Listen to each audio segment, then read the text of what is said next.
Hi, I'm Kevin Hatley and welcome to Kevin Hatley Photography.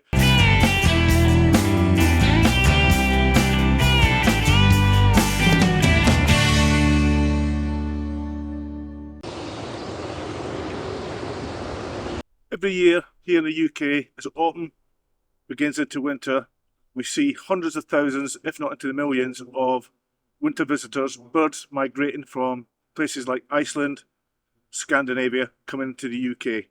And they're here for two reasons really.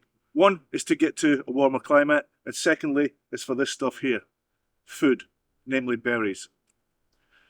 The numbers are really dependent on how successful the breeding year has been.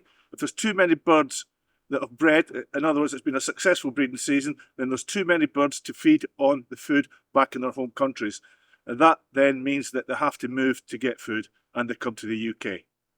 In this video, what I want to do is look at 4 different species of winter visitors that will come in. We'll look at how to identify them. We'll look at their habitat, where to find them. We'll look at some of their behaviour, how they go about feeding, how they find their feed. Talk about my approach to photographing them, and I'll share some tips with you along the way. 4 species of birds that we're going to look at are the Fieldfare, the Redwing, the Waxwing, and the Brambling. So let's go and find them. As I mentioned, one of the main reasons they come here to the UK is in search of food, and namely berries. All 4 birds are flock birds. They travel around in flocks, searching purely for food. The type of food, or the favourite berries that they're after, are things like hawthorn, rowan is very much a favourite, cotton Easter, and down-fallen apples in orchards are another great source of food for them.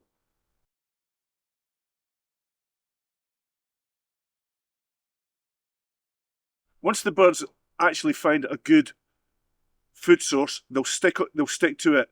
And what they'll normally do is they'll completely wipe them out. And once they've eaten all the berries, they'll then move on. What I sometimes find myself doing, not sometimes, but nearly every year in the autumn, what I'll do is I'll keep my eye open in my local area, looking for the favourite type of habitats that these birds like to feed on, and I'll make a mental note of them. And then as I find out that birds are coming into the country, I'll start going back and having a look to see if they're there. So knowing good locations, where the food source is vital to photographing these birds. Okay, the first bird that we're going to look at is the Fieldfare, which is one of the largest members of the thrush family. The Fieldfare is approximately the same size as a missel thrush. Its main identification features being it has a grey head, brown back, it's got a grey rump, brown legs, and an orange and yellow chest. One distinctive feature about the Fieldfare is its call, which is quite a loud chuckle, and here it is.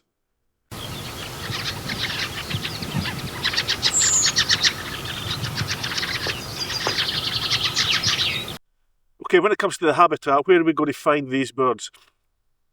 Well, the birds, once they arrive in the country, the main focus, as I keep saying, is on food. So if you find the food, you'll find the birds. But where are we actually going to find that food source? Well, they favour things like open countryside and farmland, orchards and gardens, and one place that you can often find them is in supermarkets, and we'll look at that in a little bit later. We had a very cold winter a number of years ago, and I don't have an apple tree in my garden. I cut some apples up and I put them on the branches, and I got the Fieldfares coming down to them. So any hedgerows that are laden with berries are a favourite, and as I said, local supermarkets. And the reason for the local supermarkets is that when they've been designed, they've put ornamental trees out into the edges of the car parks and places like that, and often the trees that are laden with rowan or cotton Easter. And my local B&Q store has loads of cotton Easter, as you'll see. What you have in this short video clip here is you have typical open countryside here in the UK, and what will happen is that the birds will find a tree which is nearby to where the feed source is. They'll land up in the tree and they'll sit and they'll wait until they feel it's safe to move down onto the food source and consume the berries. Once they've consumed the berries or they're disturbed, what they'll do one of two things. They'll either return back to that tree or they'll fly off. And that's typical behaviour, to find a tree nearby where they'll sit and they'll wait. Once their opportunity is there, they'll then come down onto the food source, feed, fly back to the food source, or move on. Tip number 5 in photographing winter visitors to the UK is it's all about the food. I keep saying it. Find a good food source, stick to it. If the birds are in your local area, I'm sure that they're going to turn up at some time. So tip number 5 is find a good food source. Next bird we're going to look at is the redwing, and as the name suggests, that is its most distinguishing identification feature for the redwing. Redwings are about the smallest thrush of the members of the thrush family that we get coming to the UK. Their identification features being that they have a distinctive white eye stripe above the eye. The name redwing comes from the fact that it has a red, orange wing patch on its side. It has brown and pink legs, and it's got a thrush-like chest. So that's what makes it very similar to the song thrush. Its call is a gentle sounding seep, seep, and here it is now.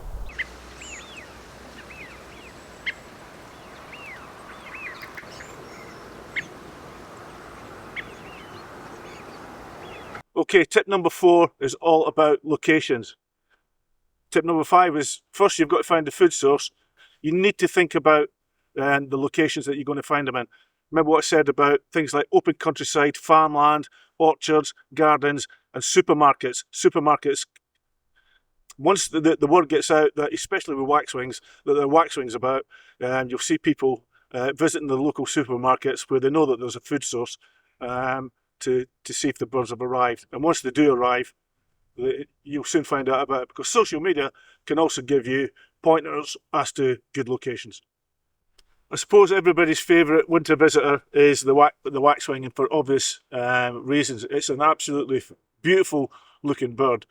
It's slightly smaller than a starling, but it's a little bit plumper. Its main identification features being the waxwing's crest on its head. And if you're taking photographs of the waxwing, you certainly want to get the crest in your photograph. It has a sort of like a black throat and beard, has a grey and pink plumage. There's a very dark eye and what actually looks like a punk rocker's eyeliner, which is pretty unique on birds. It has waxy red tips on the wing, and that's where it gets its name from, the waxwing. Those red tips on the wing are supposed to resemble the red wax that was used for seals. And it also has a yellow tipped tail. And again, it has some yellow and white highlights on its wing. The waxwing, a beautiful bird. The waxwing's call is like a very thin, high-pitched twitter, and here it is.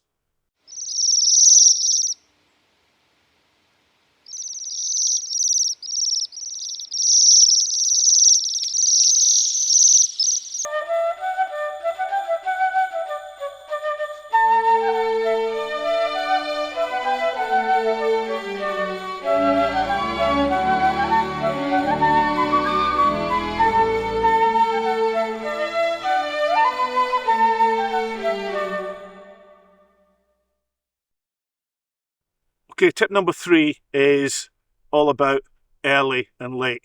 Birds will feed throughout the day. However, they tend to feed when they come out of roost first thing in the morning, or feed prior to going into roost last thing in the day. And at this time of year also, the winter light levels can also be beneficial to us as photographers.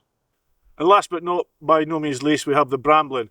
They're very much similar to in size and shape to the common chaffinch that we have here in the UK, but the plumage tends to be a little bit duller. But its main identification features are it has a black-grey head. During the breeding season on the males, the head is purely black, but as it goes into winter, it turns to a mix of black and grey. It has an orange breast, there's a white underbelly, and it has orange banded wings. The Brambling's call is like a short nasal tweeze, and here it is now.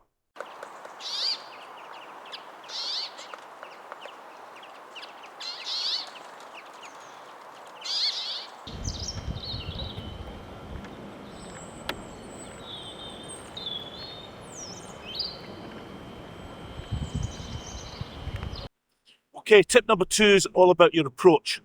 The thing is with these birds and the way that they feed, getting close to them can prove to be quite tricky. If you spook one bird, you could end up spooking the whole flock, and then your chances have gone. One tactic, or one thing that I've found, is that it's a great tactic if you can actually park in a safe place and photograph from your car.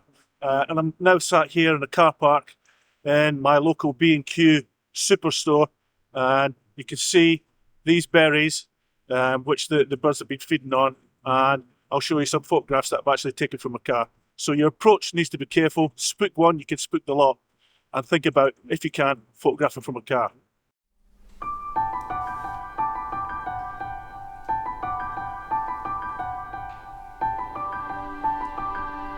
So what's my approach to photographing winter visitors? One of the problems that you'll often get is there are too many birds in a tight area, and what you need to try and do is identify an individual bird and concentrate on that. The backgrounds that you'll get, because of the trees and the bushes that they'll land on and feed from, the backgrounds can be very cluttered.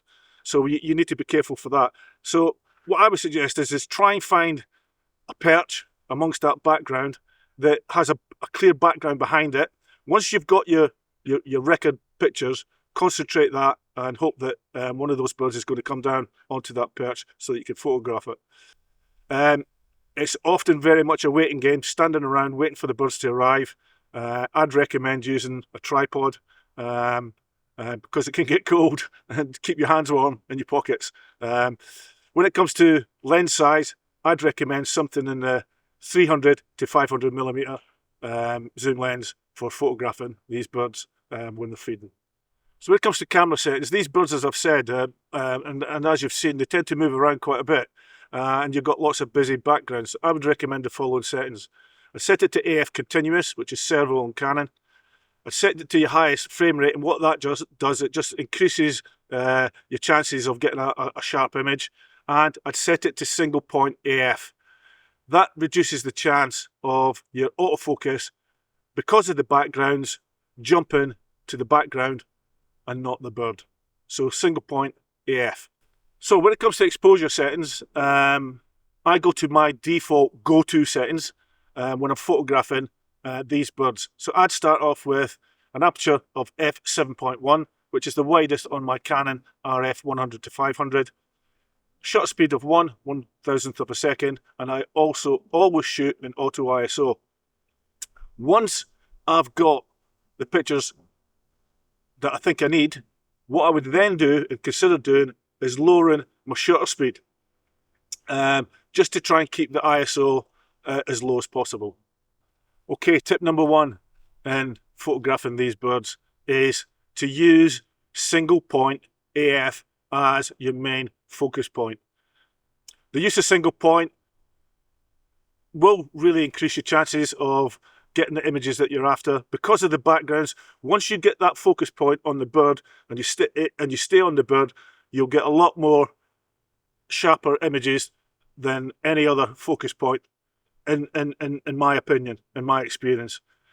The use of that single point autofocus system means that if used correctly, once you get it on the bird, the autofocus isn't going to be jumping around searching for something to focus on. And that's the secret to it. What I want to do now is just leave you with some of my favourite images of these 4 winter visitors to the UK.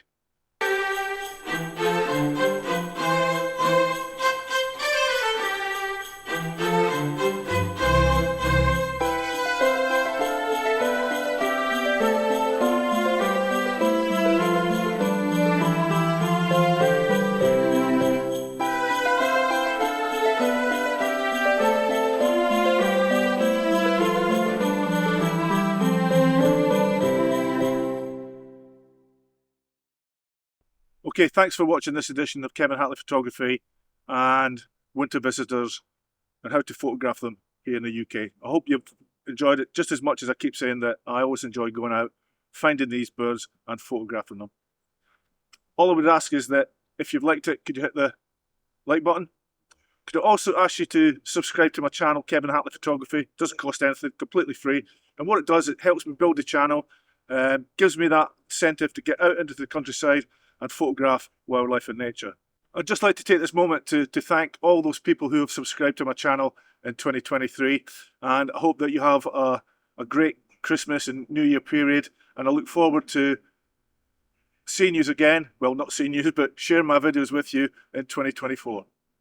Bye for now.